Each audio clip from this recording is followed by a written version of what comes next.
So yes, so we had been in the quest of finding how to re-navigate our career as employees and as business executives, how to reskill or utilize the employees to make more value for the business. So in that, we are we saw the foundations and basics in the previous sessions. This session we are going to use it purely to project into the future. Okay, what can we can do and what we cannot do. The first three videos we saw the foundations and the past things. The last video we saw about the present things. What are the things that were happening with respect to software in the recent past? What were the things that were happening? So now we'll see into the future, right? So how can we use all these derivations, okay, in order to come into a reality, or in order to create a reality or project a reality, so that we can decide what we should do to be relevant in that reality. That's it. Okay, so we are just trying to hypothesize here from this point. Okay, in the previous videos we are seeing what actually happened, but now since we are going to talk about the future, we can only project and hypothesize from this view. Okay, so I'm going to present and observe and present my hypothesis, right? So this is not a soothsayer agreement, or this is not some industry report or Gartner review or something like that, right? I am going to just present my observation as an individual, as someone who has been in the industry, as someone who has observed the patterns and transitions that is going on in the industry, business, and in the economy. So I'm just presenting my observations here, right? So we started from business, which is again a value creating system with people, and we came into knowledge based economy, which gave a different meaning to value and system, right? And we came into the software industry, where we saw the evolution of context and consciousness over the last previous decade, right, or last few decades, right? So ultimately software is in part of a knowledge based economy. So the valued skills are again context and consciousness. Okay, so whatever reality that we project on in the future, uh, our core value is going to be consciousness again, right? How conscious we are on the job or something like that is going to be the core metrics to it, right? So in software, like how we saw in the previous example, there are two roles, right? One is a tech like development role, and another is the customer facing roles, right? So we saw where most of the responsibilities of this role and this role, which were very relevant and very valued in the previous decades, have gone irrelevant at this point in time, right? Because what happened is, we have been automating. This is not an AI event. Again, like how we established in the previous session, this is not an AI derived event where all these people go irrelevant. No, it is not that. This had 10 responsibilities, and this person has 10 responsibilities 20 years ago, right? 15 years ago, 3 responsibilities were removed from both of them because it was automated, right? 10 years ago, similarly 3, right? Last year, 5 years ago, another 3. That is how we saw in the previous session, right? All these responsibilities getting removed from these people even before the evolvement of AI and LLM systems, right? So that is the reality that we have to look at it. Okay, so now we are just going to project what will be the core competence now that everything of the core responsibilities appears or seems to be automated. Okay, everything can be automated. This can also be automated, this can also be automated. That is how you see a lot of LinkedIn posts or a lot of YouTube videos where they say there is no content writer in the future, there will not be any sales representative in the future, there won't be any customer support person in the future, there will not be any developer in the future. Machine will write code, machine will sell for you, AI will find customers for you, AI will give you demo, AI will find the bugs, AI will fix it, and you will be getting paid. Okay, that is the reality everyone is saying, right? But I don't think that is the reality, because if that is the case, again, how we saw over the decades, there is going to be an explosion of softwares, because that has happened. That's what has happened with every era, right? Now that you remove the last straw, that anything can be done by machine and anyone, then everyone is going to make software, right? That is what has happened in the previous eras as well, right? So now everyone is going to make software. Already we are sustaining between, not able to sustain between the total customers and the total number of vendors that are in the market. Then how this evolution will happen is what is the question. Okay, but forgetting all these things, let's again come to one company that is organically acting, right, not in this all this projection era or something like that. One company handling n customers, one company doing n features. Okay, let's come here. Okay, so now that n customers, most of the things whichever can be automated, demo can be automated, self service, the demo can be self service, customer query can be self answered by a bot, basic questions, and other things, the sign up process, the purchase process, everything is systemized. Not everything with AI, some things with AI, something with normal automation itself, right? Here the code development is done by AI. The architectural thinking, one part of it is done by AI, it is provided by AI based on the previous, because most of these companies are not sending rockets to Mars, including our company. We are just doing a plain old B2B SaaS which already exists in the market, right? So we are not like or discovering electricity or nuclear bomb or something like that, right? We are only recreating a software that is already created. Maybe we have here and there innovations, that's it, including our company. I'm talking about our product as well, right? We might have minor innovations here and there, right? But it's not something like launching a rocket into the Mars or sending humans to moon or something like that, right? So any feature that we are going to do, probably there is some open source already available, and there is an AI that easily picks that open source and gives that feature readily. This is with respect to tech.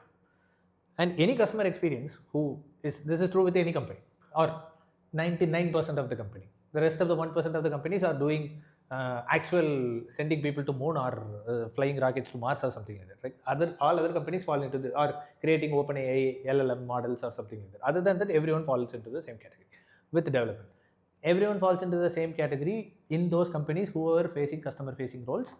They have to give demos, and all these things have been already automated. Okay, so now what is the value that this person and this person can bring in to the table is, that's what we are going to hypothesize individually. Okay, what from an executive point of view, from a business point of view, what can be seen as a value from an individual, and what from a employee point of view can be regarded as a contribution to their product. Okay, so a modern company, again let's go into that individual company. Okay, individual companies today are structured like development team, testing team, so dev team, QA, then customer success, so there is another team for pre-sales, marketing. Okay, so if you take until the last few years, all these departments had existed inside the company, right? Even inside the product team, there will be like product management team who handle the requirements, and then developers will develop. In development also, there is mobile developer, Android developer, iOS developer, front end developer, back end developer, middleware developer, integration developer, API developer, right? All these classifications have existed, all these terms were given, right, in the last decade. Actually, to be honest, if you go 15 years back, there was only developer, software developer, that's it, right? But in the last 15 years, a lot of new roles were created just to make the production more optimal. Okay, the creative part has been comparatively lost in creating all these things, because not much of these processes are creative. You're just referring Google for some feature that is already established, and you are just implementing in your own way. That's it, right? So let's say if we are doing a CRM in or a customer experience platform in 2020, the boilerplate features are already defined over the past 15 years, 20 years, right? You don't have to think about it from scratch. You just Google it. You see, if you give a product management team, they'll refer to competitors and they will generate a document, and then someone will develop. For development also, they'll refer Google. They'll take code from Stack Overflow, from some open source, and then they develop, right? So from testing also, they just use manually testing or they automate it, right? And then you go to marketing team, right? So they'll also look at the market, look at the competitors. So most of the work across all these teams had already become transactional. Okay, does it make sense? Because you take customer experience or pre-sales, there is a process already defined. Yes or no? You take marketing, there is a process that is already defined for a feature to get released. That is already defined. You take development, processes are defined. Okay, so modern software companies over the last few years have been focusing on productivity than creativity. Okay, more and more value has been given to productivity than creativity. That value creation is not even happening at the end of the output. Okay, only value transaction is happening. Say for example, let's make it analogous to a shirt company. Okay, some garments are being manufactured. Okay, so the company buys some cotton and creates some shirt. Okay, how do they create some shirt? They see what the competitors are doing. Probably one of the founders of this company has worked in another garment manufacturing company like me, and then he exits, work for 10 years, then exit, then do the same shirt here again. Okay, that's what I'm doing now, right? So what is the value I'm newly creating here? I'm again getting cotton and I'm again making a shirt, right? This is very analogous to someone working in B2B SaaS for 10 years, then exiting, then doing a B2B SaaS product, right? In the same customer experience space. That is me, right? So there is no value creation happening, rather than I observe whatever happened here in the manufacturing process, in product management, what they thought, development, what they thought, testing, what they thought. I know in the third year of the company what challenge will come, fifth year of the company what challenge will come, sixth year, 10th year of the company what challenge will come. Before even going to the market, what are all the things customers will require? So I'm not thinking about the product here. I am thinking about the processes here. I didn't rethink the product. I am only replicating the process that is present here. Modern companies are trained to do this. Okay, because you find a sales process somewhere, you find a GTM process somewhere, you find a demo process somewhere, and you implement it. You find a project management software process somewhere, you implement it. You find it agile, you implement it, right? Know the meaning, don't know the meaning, whether it will add value or not, that doesn't matter, right? So what happened is, software creation by its process by and large have already become value transaction. Even before 2023, this is true. Not just software creation, but also the customer facing part of it. Okay, so when something has become a value transaction, it is possible to automate it. That is why every company was able to automate it. Forget AI, forget LLM. We just saw in the last session that things got automated even before AI. Most of the things, right? With AI, there were some human in the loop presence here and there. That got further reduced. It has not been eliminated. That just got further reduced, right? So to handle n employees, how many humans you need has come reduced. To handle n features, how many developers you need has come reduced. So modern companies are focusing on productivity rather than creativity.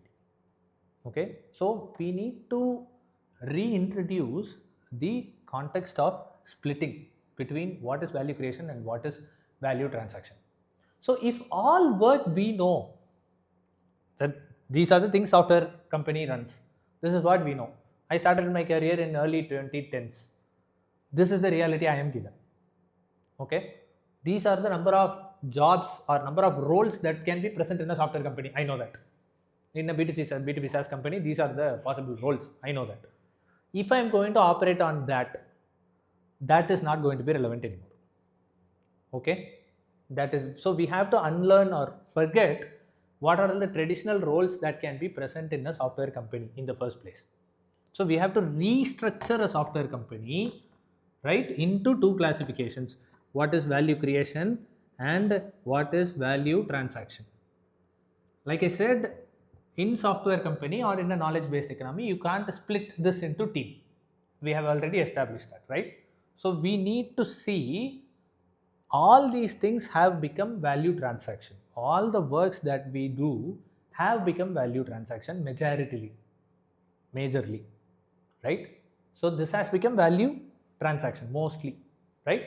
So how do we identify if something has become value transaction? Then it is automatable, right? If we can automate something, we can use the AI very well to automate it, right? Because AI is automating it very good, right? So AI gives you a different level of automation. AI is still automation. Okay, you don't think AI as something a different dimension or something like that. All these responsibilities have been more and more automated over the decades, over the years. This has happened, and this is just another level of automation. But this time the levels, quality, the levels, usually it will be step by step. Now it is like 100 steps at one time. That's it. But the concept is the same. Okay, it's not an incremental update, it's a dimensional update. That's where AI comes in. Okay, so how do we as a software company use this, right, to handle n features and n customers? That's it. These are the only two roles in software. That's how we have to think. There are only two resources you are handling. In software manufacturing, there is no raw material, right? So you only have two resources. One is customer, right? So for the core software manufacturing, you might not have any vendor. So your entity is, one is your customer, right? How do we optimize our customer? And the other is the infrastructure, tech. So tech, customer. These are the two foundational pillars. That is where we are again rethinking a software company's hierarchy. That's what we are doing. Okay. So we are going back to the basics where software companies' resources are very limited. So of course you have administration, which handles tables, chairs, office space, and everything. But I'm not including this into the core. It's a generic thing. Okay. Other than that, you need core software people to handle customers and to handle your infrastructure. These are the two things you need professionals or knowledge-based employees to be a part of your team.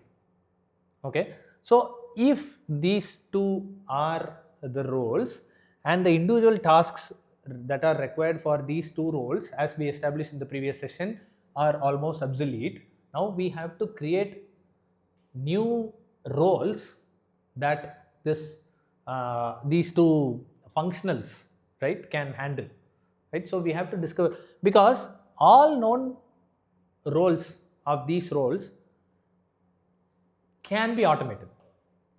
I'm not using AI. It can be automated with AI or without AI. Okay, then let's not worry about AI at all. It can be automated with AI or without AI, right?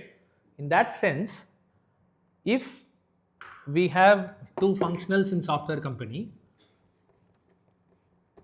how can we make these two functionals relevant so that this company can sustain and the employees can also sustain?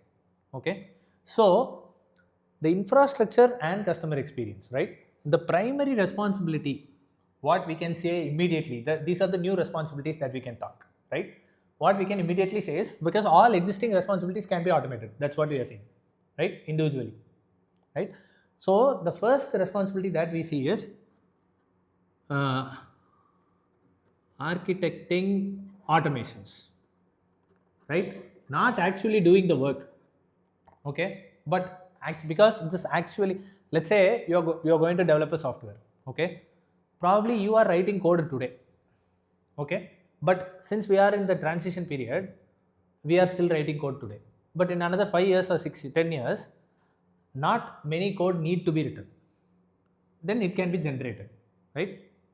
It is what most companies are doing even today, right? Or at least claiming to do even today, right? So in that sense, the role of a human being becomes architecting automations, right? This is true here and this is true here also, right? Because how can I automate a demo? How can I automating in customer experience means only self-service. It should not be misunderstood with making AI agents call customers.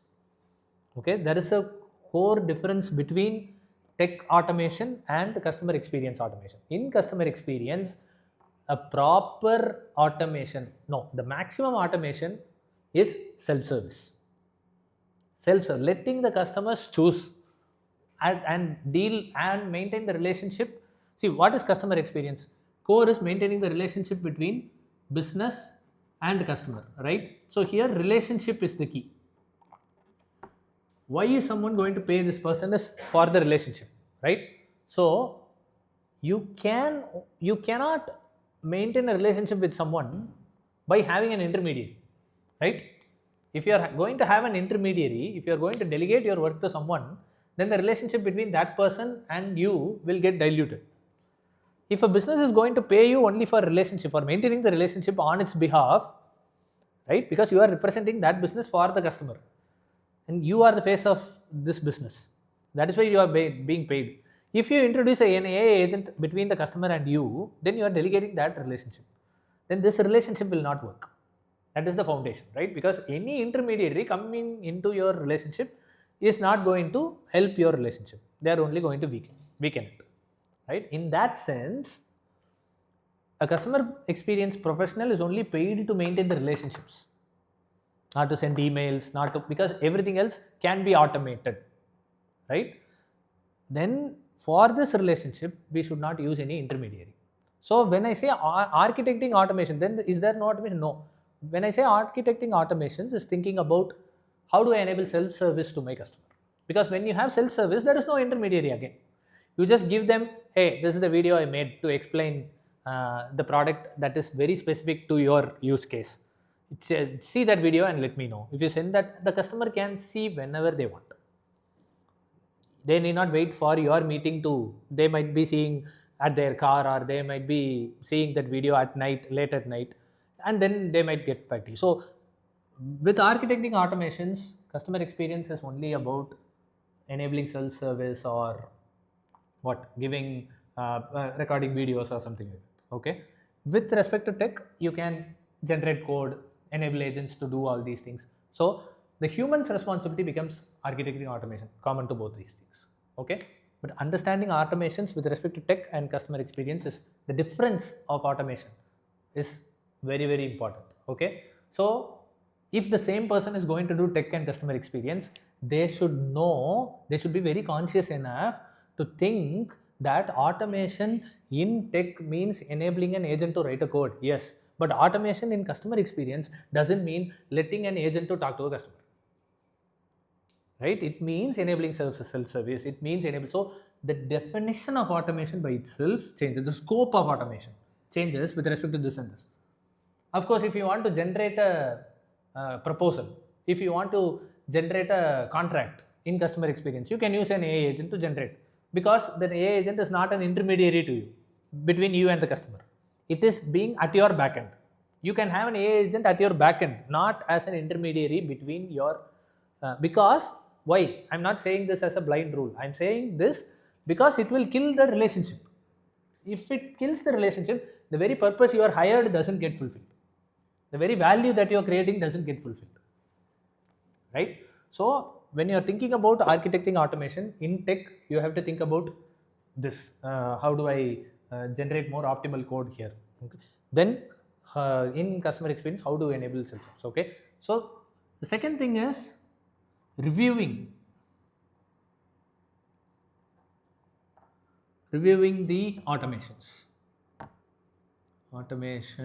outputs. Okay, the AI agent writes the code. What is your role? Your role is to review it and ensure that it is in accordance with my business requirements or not. Is it meeting the goals that I intended to? Because the AI might not know it. AI might miss it. Okay, because the AI doesn't understand the changing goals and priorities of an organization and its customer, right? Even though you feed the data live, just like how your consciousness is different from his consciousness or her consciousness or my consciousness, AI's consciousness is going to be the average or below average of all human beings, right? What is AI's consciousness made up of? It is made up of all the content that is generated by all human beings that is available in the public internet. Yes or no? How many percentage of content in the public internet is substandard versus more worthy in your individual perception? Right? So, is there substandard content more or standard, very intellectual content more or creative content more? Forget the facts, because facts are different. Wikipedia facts, those are different. Okay, I'm talking about subjective content generation, because AI will generate subjective content, right? If you ask AI to write an email, from where does it? If I ask you to write an email, you will write it differently. I will write it differently. She will write it differently. He will write it differently, right? Similarly, AI is going to write. What is the difference between our four of us?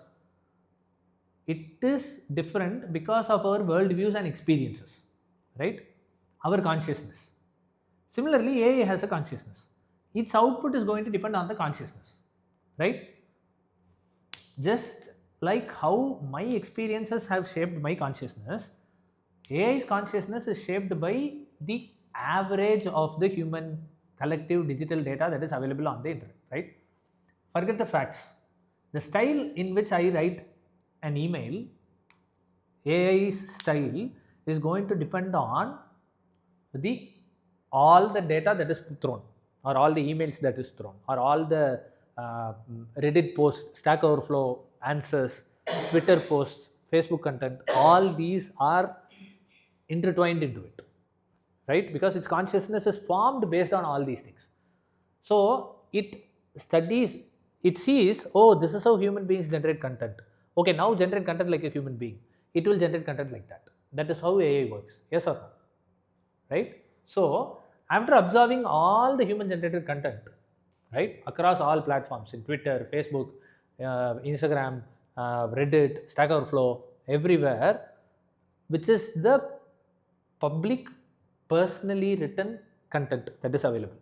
So if you ask AI to generate a public personally written content, it is going to generate from all these data only, right?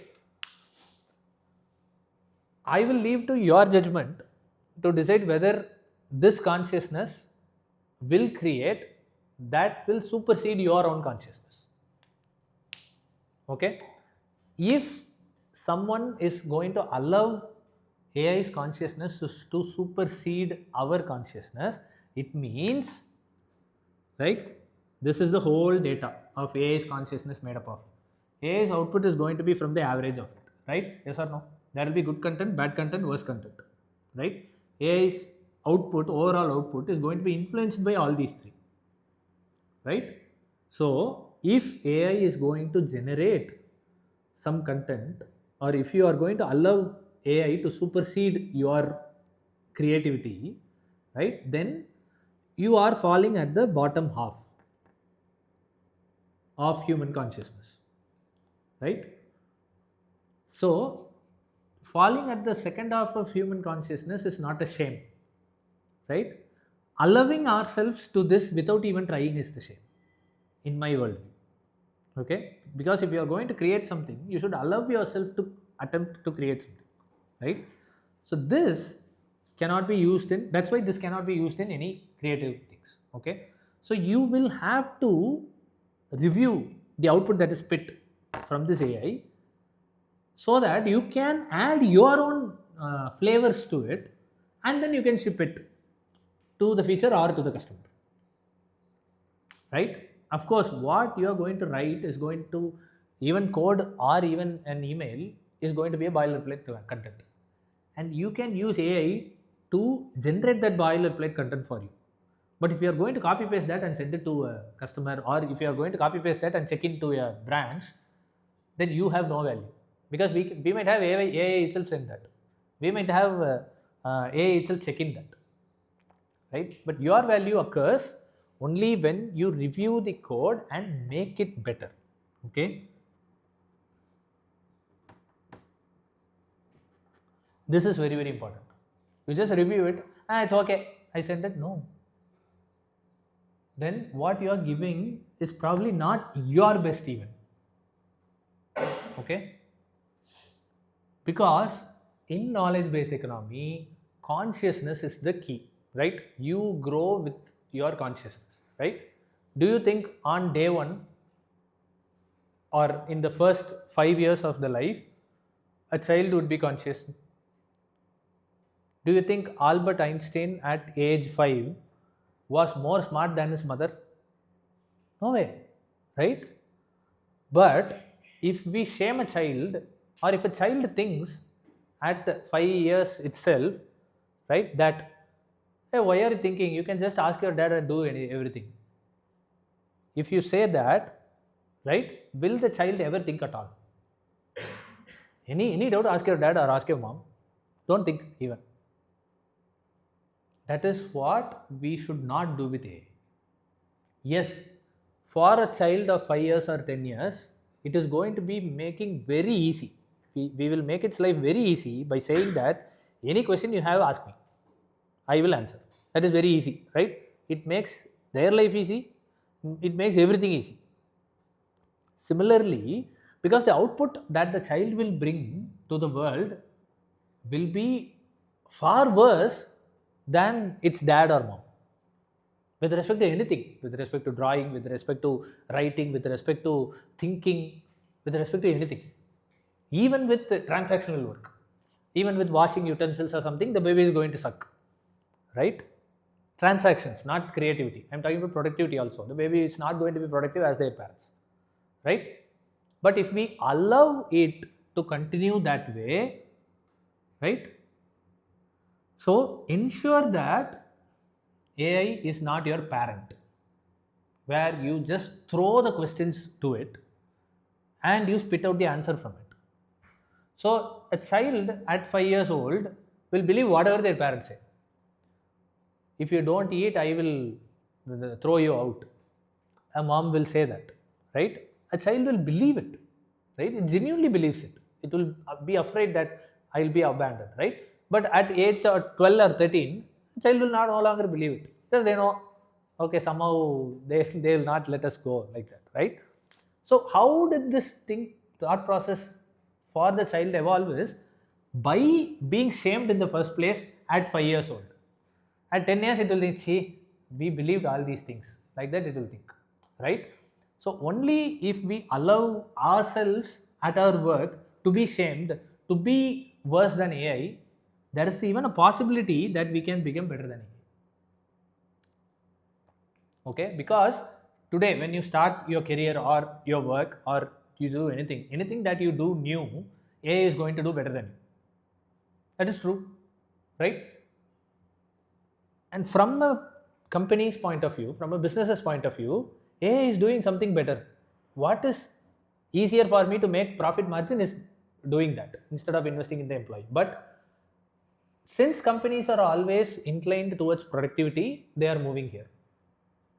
But if they focus on creativity, where people are bigger than process, then this evolution will come. Okay. So, as executives, we have to remember that once all this company creation, market, and everything, lot of companies creating, market doesn't exist, all these happen, right? This will be over at a point, because this is not sustainable. It may be 5 years, 10 years, 15 years, I don't care. Okay, who will remain at that point in time is those who didn't outsource this creativity to AI, the business or the individuals. This is applicable to them. Okay, so the responsibilities become so the second responsibility, making it better, is very important. Okay, you have to try. At the first output maybe you cannot make it better, okay, but you have to also invest on your skills on how to write it better and read other things, so that you can, at the point you start making it better, right? Only then your output is here. When you start something new, AI's output is here. You should travel this journey. Only then you can become better at a point in time. Okay, only then you will be relevant in any role that you're doing. This is true only with respect to value creation, not with value transaction. Never try to do this with value transaction, because beyond a point in time AI will anyway do it, or automation will anyway do it. So there is no need for us to invest in the skills of value transaction. Okay, so here core skill is maintaining the relationship. Okay, here core skill is reviewing and mentoring. Okay, reviewing and mentoring automations. So by making it better, I am saying mentoring. Okay, so how to review, the better the reviewer you are, the better your value will be to the company. So you are not spitting AI's output directly to the directly as value, you are adding value on top of it. Okay, got it? So if these two are the only responsibilities, in my opinion, I think these two will be, and what non automatable value creations. There are certain things you cannot automate, like negotiation discussions in this example. You have to do manually, right? Or in this case, prioritizing a feature. Like I'm going to do this first, and then I will develop this. AI cannot make that, because AI can only give a general prioritization. It cannot give a prioritization with respect to your business, your product, and other things, right? So there are certain things that cannot be automatable, that cannot be automated, and it will remain a part of value creation. So both these two roles, only these three things will be the job description responsibilities. Okay, roles and responsibilities for a futuristic job opening, I see only these three as job openings, so as roles and responsibilities. Okay, so but just look at this. If you are architecting automations, okay, if you are reviewing automations, right, if you are doing still the value creation job that is existing there, right? If you are only being the developer, how much time you think you will be spending on this? The non-automated task, right? With prioritizing or thinking of new idea, it's not going to be a 40-hour week job, right? Architecting automations, once you automate a task, right, it is going to be there forever, right? So it's not again a 40-hour per week job. Reviewing automation, okay, automation is going to finish things very fastly, and how long is it going to take you for you to review, right? So even if you combine all these three things, right, for a tech role in another 10 years or so, or for just a customer experience role, this might not be justifying a single person's existence in another 10 years from now. So if we have to be relevant in another 5 years, 10 years, we'll have to be able to do this as a full stack software professional, right? From across tech to customer experience. Okay, you should be able to handle tech, not at an architect level, but at a basic level. But you are an expert in customer experience. Then you will be fitting into the future scene, because you're handling a value creation process from start to end. You are not being involved in a single stage of value creation. Okay, you are getting involved in the whole value chain. You have expertise in the whole value chain. Okay, from customer, you find a customer, you get requirements, you convince them, you give a demo, you develop the feature, you give demos, and then you make it live, and then you implement the customer experience of it. See, obviously a single person cannot actually do all these things. Okay, but a single person need to have understanding of all these things, and they will be primarily responsible for one thing. We will not be silos anymore. Okay, we will not be with, if we are silos, we cannot survive. So a software company in 2036 probably, okay, will have distinctions, as customer success team, support team, sales team, everyone. But if today's teams, right, we go to a demo, you talk to a sales team, they will bring in a pre-sales team. If you ask any question about the product, they will not answer, they will redirect to them. They will bring two people to a single meeting to the customer, right, which is not economical. I pay as a business, an executive has to pay two for two employees for a single meeting. It will not scale.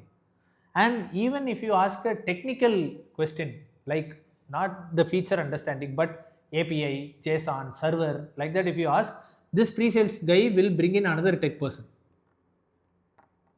So even to complete a single demo or close a single deal, we need 3 people today, right? Even this is not a very mainstream case. This should not even be the case at all in the future. Okay, because all these 3 things should be handled by a single person. So a customer facing person should have a good exposure of tech, even though they are not actively writing and shipping code.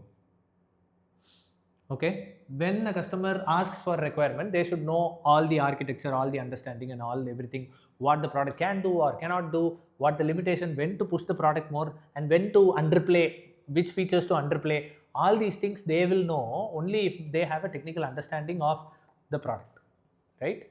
So a customer experience has to come towards this end of the spectrum, right? Still the responsibility, roles and responsibility are going to be the same, but their understanding is where they can create value in their day-to-day task. Similarly, a tech person cannot remain like wearing a hoodie and giving a getting a requirement, I will just write code, that's it, I don't know anything else. They can't be like that. Okay, they have to come out of their hood and come into the customer sphere of things, understand, right? So they will have to handle this value chain also. See, I am writing this feature, but this feature will not be useful to this customer at this point in time, or for this market this feature will not be useful. All these things has to be handled by the tech first team. I am not calling this tech team, I am calling this tech first team. I am not calling this customer facing team, I am calling this customer first team. That's it. This is a tech first team, this is a customer first team. So a tech first team, right, will handle majorly tech, and a customer first team will handle majorly customer experience. Okay, but everyone has this tinge of intersection in their roles and responsibilities and in understanding. Okay, so what will happen is you will have an army of people who are able to leverage this full stack with capacity. They will be able to generate code, they will be able to understand the market requirements, market dynamics. They will be able to generate code, and they will be able to deliver value without having to wait for 10 other people to come together and create actually value. Okay, imagine the agility a company like this can produce with respect to software. Okay, right? The number of people per company is going to be like this. going to reduce, but the composition of the people inside the company is going to be like this. Only this will sustain. Okay, so every one of you, right, if you are a techie, you have to come towards customers, you have to come towards market, you have to come towards what is happening. If you are in customer experience, you have to come towards closer to tech. Okay, understand what is the tech stack is. In a customer's call, in runtime, you should be able to process, okay, this is a feature I could upsell to them or downsell to them. This is in the pipeline. This feature can be developed with this small integration. I will talk to the tech team. You should have that idea. Okay, this is possible. I could upsell to this customer this value. I can produce this value. We already have this feature. The customer is asking something new. With this enhancement, with this feature can become this feature. This idea a customer facing person has to have. Now today what happens is, the sales team talks this, they understand, okay, this is the experience. They come to pre-sales team, they say it's not possible, they talk to the tech team. Then the tech team discovers, hey, we can do this as a minor enhancement. Then they say this to him, then they say this to him. Totally takes 1 week for the customer to get the update even. Okay, or in the best productive companies, it takes 2 days. Right?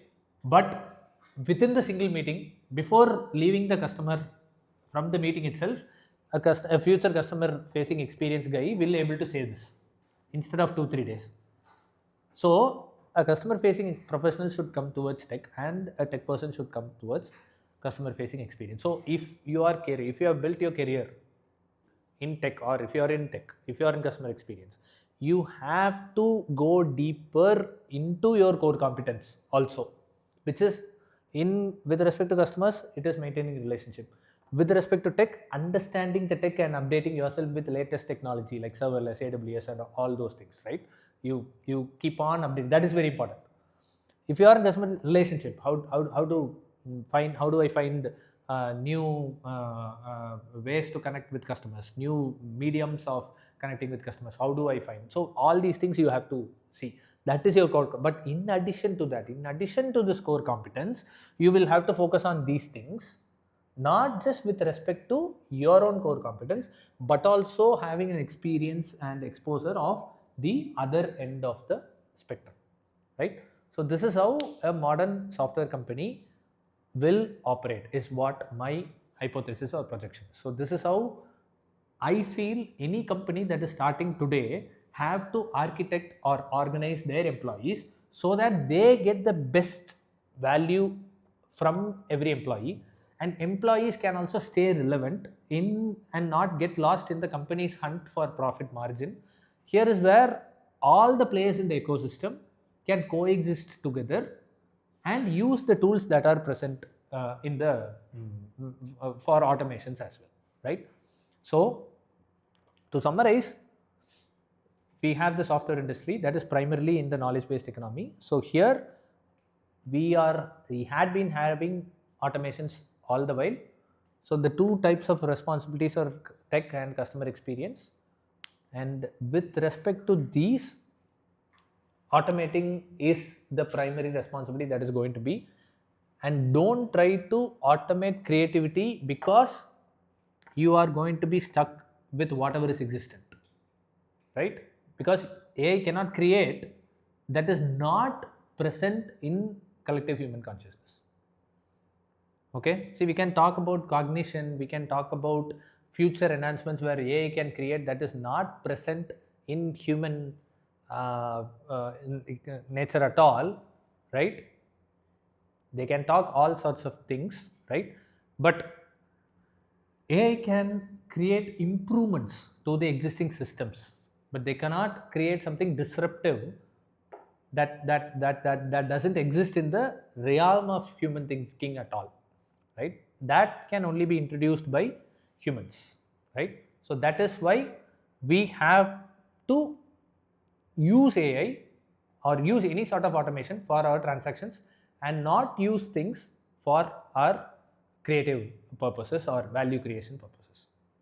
Okay, so in your role, so try to navigate your role as an employee towards the other end of the spectrum, and as an executive, try to reorganize the teams that are present in a company towards a cross-functional experts, right? Not having a siloed, because in the last decade, what software companies have done is siloed every department and tried to optimize the productivity of the individual department.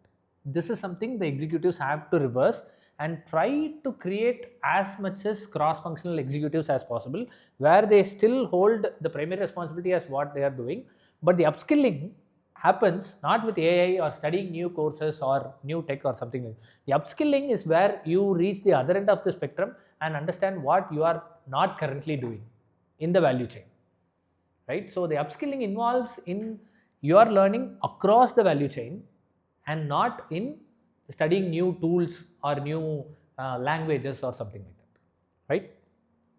Any questions?